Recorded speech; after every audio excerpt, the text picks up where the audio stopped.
कैसा हो, कुंडली देखते के साथ ही आपको अपनी भावी पत्नी का नाम पता लग जाए, नक्षत्र पता लग जाए, उसकी राशि पता लग जाए और स्वभाव पता लग जाए तो कितना अच्छा हो। के लिए ढूंढ रहे हैं और आपको पता लग जाए कि इसी लड़की से आपका रिश्ता होने वाला है, तो जानेंगे आज इस वीडियो के तहत कि ये आप कुंडली में कैसे जान सकते हैं। उससे पहले मैं आपका स्वागत करती हूँ अपने YouTube चैनल एस्ट्रो आशु के YouTube चैनल में। आपका स्वागत है। कैसे हैं दोस्तों आप? आज शुरू करते। देखो यहाँ पे सप्तम अधिपति, सप्तम भाव का स्वामी और सप्तम भाव में जितने ग्रह बैठे हुए हैं वो सभी आपको ध्यान में रखने हैं, उनके नक्षत्र ध्यान में रखने हैं, तभी आप पति और पत्नी के जन्म नक्षत्र के विषय में जान पाएंगे कि आपकी भावी पत्नी और भावी पति कौन से नाम नक्षत्र के होंगे।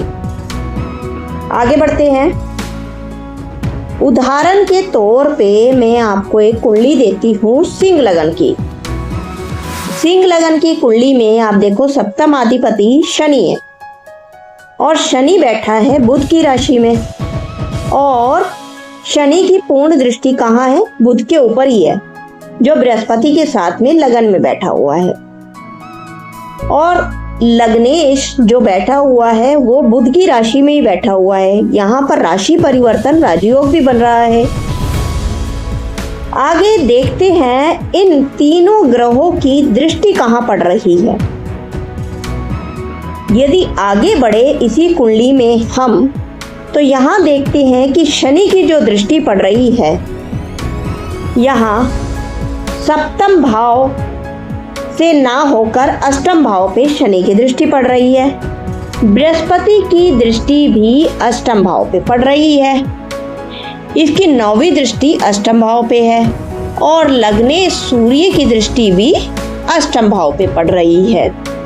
तो यहाँ पे जो सबसे ज्यादा कार्य करने वाला भाव हो गया वो अष्टम भाव की जो राशि है वो हो गई, वो बैठी है मीन राशि। मीन राशि के ऊपर सभी की दृष्टि पड़ रही है। बुध बृहस्पति बैठे हुए हैं सप्तम भाव में।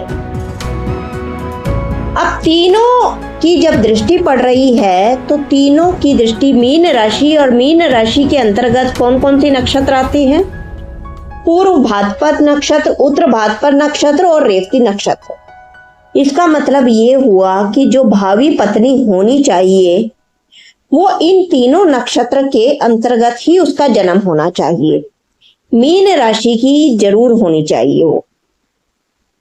तो अब इनकी पत्नी के विषय में भी कुंडली जांच कर लेते हैं कि वो वाकई हमारी जो कैलकुलेशन है वो ठीक है या नहीं। जब हमने इनकी पत्नी की कुंडली देखी तो वो मीन राशि की ही थी, जो मैं यहाँ पर उदाहरण के तौर पर आपको कुंडली लगा के भी दिखा दूंगी। इसका मतलब जो हम जांच कर रहे थे बिल्कुल सही जांच है। इसी प्रकार से आप अपनी कुंडली में अपने भावी पति और भावी पत्नी की कुंडली जांच कर सकते हैं नाम के अक्षर के साथ। यदि आपको मेरी बताई गई जानकारी पसंद आई तो इसे ज्यादा से ज्यादा शेयर कीजिए और अपनी कुंडली भेजिए। फिर मैं भी बताऊंगी आपको कि आपकी कुंडली में आपके भावी पति या पत्नी का नाम का अक्षर क्या है, या आपका विवाह हो गया है तो भी आप कुंडली भेजिए दोनों की, तो आपको पता लगेगा। कुंडली से भी ये पता लग सकता है। राधे कृष्णा।